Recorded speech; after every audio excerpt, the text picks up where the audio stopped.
Hi guys, வாங்க நம்ம இந்த மூவியோட செகண்ட் பார்ட் என்னன்னு பார்த்துடலாம். அரசி வந்ததுக்கப்புறம் தான் ஹீரோயினி ஃபர்ஸ்ட் டைம் அரசியை பார்க்குறா. பார்த்ததும் அடடே இது நம்ம சோவாச்சே அப்படின்னு சொல்லிட்டு ஹே சோ அப்படின்னு கூப்பிட்றா.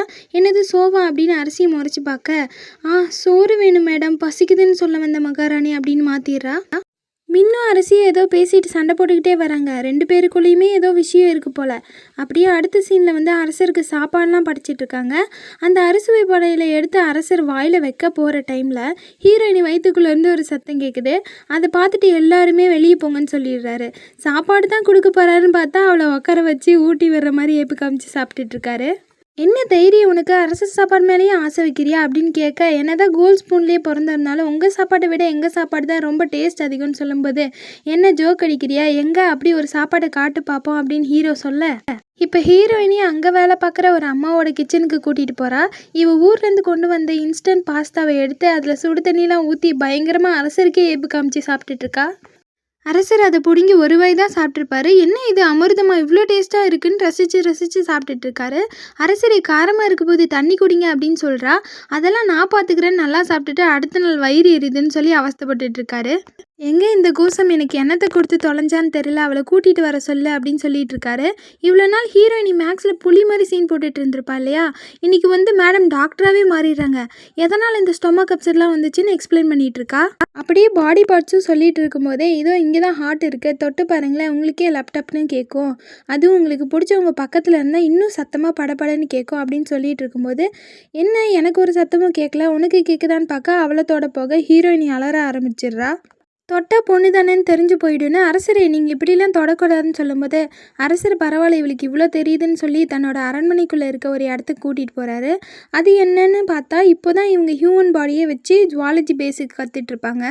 இப்போ ஹீரோயினி ஒரு லெக்சரராகவே மாறிடா. அதுவும் அவள் ஆட்டிடியூட்லாம் பார்க்கணுமே, அநியாயத்துக்கு சீன் போட்டுட்டு எல்லாமே தெரிஞ்சவ மாதிரி அப்படியே எக்ஸ்பிளைன் பண்ணிகிட்ருக்கா. அங்கே படுத்துக்க இருக்கிற ஒரு பாடி வச்சு எக்ஸ்பிளைன் பண்ணிகிட்டு இருக்கும்போது அவர் டக்குன்னு எழுந்து உக்காந்துடுறாரு. இதை பார்த்துட்டு ஹீரோயினி பயந்தடிச்சிட்டு கத்தி அரசர் பின்னாடி போய் ஓடி ஒளிஞ்சிக்கிறான். இப்போ பார்த்தா அரசருமே சிரிக்க ஆரம்பிச்சிடுறாரு. அப்படியே பாட்னின்னு சொல்லி ஏதேதோ செடி கொடிகளை பற்றி சொல்லிட்டு இருக்கா. சரி ஃபோட்டோ எடுத்துக்கலாம் அரசரே அப்படின்னு சொல்லி கேமரா ஆன் பண்ணதுமே அரசர் அவரோட மூஞ்சை பார்த்ததும் தெரிச்சு ஓடுறாரு பயந்துட்டு. அட ஒன்றும் இல்லை, கேமரா தான், வாங்க ஃபோட்டோ எடுத்துக்கலான்னு அப்படின்னு சொல்லி ஃபன்னியாக நிறைய ஃபோட்டோஸ் எடுத்துகிட்டு இருக்காங்க. ஹீரோயினி சொன்னதை வச்சு ஒரு அக்ரிகல்ச்சர் புக்கு மாதிரியே எழுதி நாட்டையே மேம்படுத்தணும்னு எல்லாருக்குமே சப்ளை பண்ணிட்டு இருக்காரு. சரி இவ்வளோ ஹெல்ப் பண்ணியிருக்காளே அப்படின்னு சொல்லிட்டு அங்கே இருக்க எல்லாருக்கும் ஆரஞ்சு பழத்தை பரிசாக கொடுக்குறாரு. ஹீரோயினிக்கு எக்ஸ்ட்ரா ஒரு ஆரஞ்சு கொடுக்குறாரு. ஹீரோயினி ஆல்ரெடி ஒரு ஆரஞ்சு வேற ஆட்டை போட்டு ட்ரெஸ்குள்ளே ஒழிச்சு வச்சிருப்பா. அரசர் சொல்லிட்டு இருக்காரு, நீ இவ்வளோ யூஸ்ஃபுல்லாக இருப்பேன்னு எனக்கு தெரியாது. அந்த புகழ்ச்சியெல்லாம் கேட்டுட்டு ஹீரோயினி அந்த ஆரஞ்சு பழத்தோட உறிஞ்சி அலட்சியமாக எரிஞ்சிட்டு இருக்கா. பட் அதுக்கு அந்த காலத்தில் ரொம்ப மதிப்பு இருக்கும் போல் அந்த ஆரஞ்சு தோலுக்கு. அரசர் அதை பார்த்துட்டு கண்டமினிக்கு திட்ட ஆரம்பிச்சிடறாரு. இப்போ வெளியே போன்னு சொல்ல அவளும் சரி போகிறேன்னு சொல்லிட்டு கிளம்பும்போது, இந்த ஒரு நிமிஷம் நில்லு, இந்த லெஃப்ட் ஹேண்ட் சைடும் ரைட் ஹேண்ட் சைடும் எப்படி யூஸ் பண்ணுறது, கொஞ்சம் எக்ஸ்பிளைன் பண்ணிட்டு போ, எனக்கு கன்ஃபியூஸாக இருக்குன்னு சொல்லும்போது, அது ஹீரோயினிக்கே தெரியாத அவளே மக்கப் பண்ணுற ஆள், அதையெல்லாம் எனக்கு படிச்சுக்கிட்டு மக்கப் பண்ணால் முடிஞ்சு போயிடுதுன்னு கிளம்புறா. உடனே அரசரு கடுப்பாகி, போ வெளியே செம்மையாக இருட்டாக இருக்கும், வெளியே தொலைஞ்சு போயிடு, செத்து போன பேயெல்லாம் உன்னை வந்து பிடிச்சிட்டு போகட்டும் அப்படின்னு பயமுறுத்திட்டு இருக்காரு.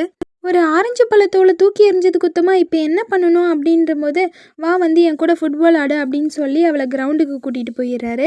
அவளை கூட்டிகிட்டு போய் அவளை செம்மையாக பழி வாங்கிட்டு இருக்காரு. எல்லா பாலையும் கோல் போட விடாமல் வேணும்னே வெளியே அடிச்சிட்ருக்காரு. போய் எடுத்துகிட்டு வான்னு சொல்லி அவளை செம்மையாக அலைவிட்டு இருக்காரு. அவளும் செம்மையாக டயர்டாகிடுறா. ஒரு ஆரஞ்சு பழத்துக்கு என்னை எப்படி பழி வாங்குறீங்க என்ன அப்படின்னு சொல்லிட்டு, ஒரு பாலை வச்சு ஓடி வந்து அடிக்கிறீங்களா அப்படின்னு திட்ட, இப்போ பாலை தூக்கி பின்னாடியே அடிச்சிடுறாரு அரசர். என்ன அரசர் எப்படி ஓட முடியும், அவருக்குன்னு ஒரு இமேஜ் இருக்குல்ல, அதெல்லாம் உனக்கு தெரியாதா அப்படின்னு சொல்லும்போது, உங்களால் நீங்கள் நினைக்கிறது எதுவுமே பண்ண முடியாது, பேரு தான் கிங்கு அப்படின்னு சொல்லி பயங்கரமாக வெறுப்பேத்துறா. உடனே என்ன தைரியம்னு சொல்லி அவளை விரட்ட ஆரம்பிச்சிடறாரு. ஹீரோயினி இப்போ தான் சான்ஸ்னு அரசரை பயங்கரமாக வர விட்டுட்ருக்கா. அவரும் ரொம்ப வருஷம் கழிச்சு இப்போ தான் ஓடுறாரு போல். ஹீரோயினி வந்து பாருங்கள் உங்களால் ஓடக்கூட முடியல அப்படின்னு கிண்டல் பண்ணிகிட்ருக்கா. இவரும் ஃபாஸ்ட்டாக ஓடி போய் ஹீரோயினியை பிடிச்சி அப்படியே கீழே விழுந்துடுறாங்க ரெண்டு பேரும். பரவாயில்லையே ஓடுறதும் நல்லா தான்ப்பா இருக்குன்னு பேசிக்கிட்டே இருக்கும்போது அந்த கை என்ன ஆகிடுதுன்னா ஹீரோயினி மேலே பட்டுருது. போச்சு கண்டுபிடிச்சிருவாரே நம்ம பொண்ணு தானே அப்படின்னு யோசிச்சுட்டே இருக்கும்போது, என்ன தைரியம் இவ்வளோ நாள் என்னையே ஏமாற்றிட்டு இருக்கேன்னு கேட்கும்போது, அது வந்து அப்படின்னு திருன்னு முழிக்கிறான். சரி விடு, ஒழுங்காக அதை என்கிட்ட கொடு அப்படின்னு கேட்குறாரு. அப்போ தான் ஹீரோயினிக்கே கிளிக் ஆகுது. அடச்சி இந்த ஆரஞ்சு பழத்துக்கு தானே இவ்வளோ அக்கப்போரு, இந்தாங்க நீங்களே வச்சுக்கோங்கன்னு சொல்லிட்டு எடுத்து கொடுத்துட்ருக்கா. சரி நீயே வச்சுக்கோ, இப்போ நம்ம வெளியே போகிறோம், நான் ட்ரெஸ் மாற்றிட்டு வர வரையும் நீ இங்கே தான் இருக்கணும், இது என்னோட ஆர்டர்னு சொல்லிட்டு ட்ரெஸ் மாற்ற போயிடுறாரு ஹீரோ. தனியாக ட்ரெஸ்ஸை மாற்றுறது கூட இவ்வளோ கஷ்டமாக இருக்கேப்பா அப்படின்னு சொல்லிட்டு சட்டு புட்டுன்னு மாற்றிட்டு ஹார்ட்டில் கை வச்சு பார்க்குறாரு. அன்றைக்கி ஹீரோயினி சொன்ன மாதிரியே ஃபாஸ்ட்டாக டப்பு டப்புன்னு துடிக்குது. ஹீரோயினி பக்கத்தில் இருக்கும்போது மட்டும் ஏன் இப்படி இருக்குன்னு அங்கேயே உட்காந்துடுறாரு. ஹீரோயினி வெயிட் பண்ணி பார்த்துட்டு அங்கேயே தூங்கிடுறான். மின் வந்து தான் அவளை வீட்டுக்கு போக சொல்லி கூட்டிகிட்டு போயிடுறான். அடுத்த நாள் இந்த வில்லன் என்ன பண்ணிடுறான், அரசருக்கும் இது நடக்கிற மாதிரி தெரியல. அதனால அரசர் சாப்பாட்டில் ஏதாவது லேகி மாதிரி மிக்ஸ் பண்ணி விட்டுறாங்க. அன்றைக்கி நைட்டு ஹீரோயினி தான் அரசருக்கு கிளாஸ் எடுத்துகிட்ருப்பா. சரி அவள் சாப்பிட்டுட்டோன்னு அவர் சாப்பாட்டை ஹீரோயினிக்கு கொடுத்துட்றாரு. அவளும் நல்ல சாப்பாடு அப்படின்னு சொல்லி முக்குன்னு முக்கிட்டுருக்கா. அரசருக்கு இவள் பொண்ணு தான்னு ஃபீல் ஆக ஆரம்பிச்சிருது. அதனால கொஞ்சம் அன்கம்ஃபர்டபுளாக ஃபீல் பண்ண ஆரம்பிக்கிறாரு. இனிமேல் நீ அங்கே தங்க வேண்டாம், உனக்கு நான் வேறு இடம் ரெடி பண்ணுறேன் அப்படின்னு சொல்லிட்டு இருக்காரு. கொஞ்ச நேரத்தில் என்ன ஆகிடுதுன்னா ஹீரோயினி ஃபேஸ் ரெட் ஆக ஆரம்பித்து ஒரு மாதிரி மயங்கி கீழே விழ ஆரம்பிச்சிடறா. அரசருக்கு ஒன்றுமே புரியல. அவளை எழுப்பி பார்க்குறாரு. இப்போ திடீர்னு முழிக்கிறவ ஹீரோவை பயங்கரமாக கொஞ்ச ஆரம்பிக்கிறா. நீங்கள் ரொம்ப ஹேண்ட்ஸமான கிங்காக இருக்கீங்க, உங்கள் பக்கத்தில் இருக்கும்போது எனக்கு மனசு படபடன்னு அடிக்குது அப்படின்னு சொல்லி கத்திட்டு இருக்கா. இவ பாட்டுக்கு கத்திட்டே இருக்காளே, எல்லாருக்கும் கேட்டுற போகுதுன்னு வாய் பொத்திக்கிறாரு அரசர். ஹீரோவை விடுற மாதிரியே தெரில. அரசர் மேலே விழுந்து புலம்பிட்டே இருக்கா. கடைசியில் அவர் மேலேயே சின்ன குழந்த மாதிரி பேசிக்கிட்டே இருக்கா. கொஞ்ச நேரத்தில் அரசர் அவள் பேசுறதை ரசிச்சுட்டே இருக்காரு. திடீர்னு என்ன நினச்சாருன்னு தெரில, ஹீரோயினை கிஸ் பண்ணுற மாதிரி போயிடுறாரு. சே தப்பு அப்படின்னு சொல்லிட்டு அவளை ஓரமாக படுக்க போட்டுட்டு அவளுக்கு காவலாக அங்கேயே உட்காந்துட்டு இருக்காரு. ஹீரோயினி கண்ணு முழிச்சு பார்க்குறப்ப அரசர் மேலே சொகுசாக படுத்து தூங்கிட்டு இருக்கா. கண்ணை முழிச்சது தெரிஞ்சதும் நைட் ஏதாவது ஒயின் கிது குடிச்சா அப்படின்னு சொல்லி திட்டிகிட்டே இருக்காரு. முதல்ல எழுந்திரி, யாராவது பார்க்குறதுக்கு முன்னாடி உங்கள் வீட்டுக்கு கொண்டு போய் நான் விட்டுறேன் அப்படின்னு சொல்லி ஜாலியாக நைட்டு 2 பேரும் பேசிக்கிட்டே நடந்து போகிறாங்க. அப்படியே அரசர் அவள் தோள் மேலே கையை போட்டு உன்னால் எனக்கு எவ்வளோ பெனிஃபிட் அப்படின்னு சொல்லி அவளை பயங்கரமாக புகழ்ந்துட்டே போகிறாரு. கடைசியாக நீ திரும்பி போகிற வரை நீ தான் என்னோடய ஃப்ரெண்டாக இருக்கணும், என்னை ஒரு அரசராக பார்க்காத, ஆல்ரெடி பார்க்க மாட்டேன் இருந்தாலும் சொல்கிறேன் அப்படின்னு சந்தோஷமாக சொல்லிட்டு போகிறாரு. போகிறவரை கூப்பிட்டு ஃப்ரெண்ட் இந்தாங்க ஆரஞ்சுன்னு தூக்கி போடுறா. அதில் பார்த்தா ஹீரோட ஃபேஸ் அழகாக வரைஞ்சிருக்கு. இப்படி அரசர் வந்து ஹீரோயினி கூட க்ளோஸாக இருக்கிறத பார்த்த வில்ல என்ன பண்ணிடுறான்னா ஹீரோயினியை அரெஸ்ட் பண்ண சொல்லிடுறான். ஏன்னா மின் வந்து அவளுக்கு ஒரு தண்ணி குடிக்கிற கப் கொடுத்துருப்பான் இல்லையா, அதை வச்சு ஹீரோயினியும் மின்னும் சேர்ந்து ரெயின் வாட்டர் மெஷர் பண்ணுற இன்ஸ்ட்ருமெண்ட் வந்து கண்டுபிடிச்சிருப்பாங்க. யாரோட அனுமதி இல்லாமல் இவங்க எப்படி இதெல்லாம் பண்ணலாம் அப்படின்னு சொல்லி அரசர் எவ்வளவோ சொல்லி புரிய வைக்கிறாரு. நம்ம நாட்டுக்கு இந்த கண்டுபிடிப்பு நாலேஜ் ரொம்ப முக்கியம், ரிச்சுவல்ஸ் வச்சு மட்டும் நம்ம ஒன்றுமே பண்ண முடியுது அப்படின்னு சொல்கிறாரு. அப்போ சரி ஹீரோயினி உண்மையான நாலேஜ் இருந்தால் சூரியனை பார்க்காம டைமை கரெக்டாக கண்டுபிடிச்சி சொல்லுங்கள் அப்படின்னு நிபந்தனை போடுறாங்க. அதே சமயம் இங்கே ஹீரோயினி கயிறில் கட்டி 4 பக்கமும் இழுக்கிறாங்க. கடைசியாக அரசரோட அறிக்கையை காட்டி மின் தான் வந்து ஹீரோயினை காப்பாற்றி கூட்டிகிட்டு போகிறான். இப்போ ஹீரோயினி நினச்சிக்கிற அங்கே டெஸ்ட்டுன்னு தான் பயந்து போய் இங்கே ஓடி வந்தோம், பார்த்தா இங்கேயும் இப்படி ஒரு சோதனை அப்படின்னு சொல்லி மின்கிட்ட வந்து எனக்கு ஒரு ஐடியா, நீ எனக்கு ஹெல்ப் பண்ணுவியா அப்படின்னு சொல்லி கேட்குறா. நீ எனக்கு ஹெல்ப் பண்ணினா இதை பண்ணிடலாம் அப்படின்னு அவகிட்ட கெஞ்சி கேட்குற மாதிரி சொல்கிறா. இப்போ அவள் புக்கில் படித்த மாதிரியே இந்த நீர் கடிக்கிறத செய்ய ஆரம்பிக்கிறா. இவ்வளோ நாள் மக்கா இருந்தவ சரி வேறு வழியே இல்லைன்னு பயங்கரமாக ப்ரிப்பேர்லாம் பண்ணிகிட்ருக்கா. அரசனும் அப்பப்போ வந்து பார்க்குறாரு ஹீரோயின் எவ்வளோ கஷ்டப்படுறா அப்படிங்கிறத.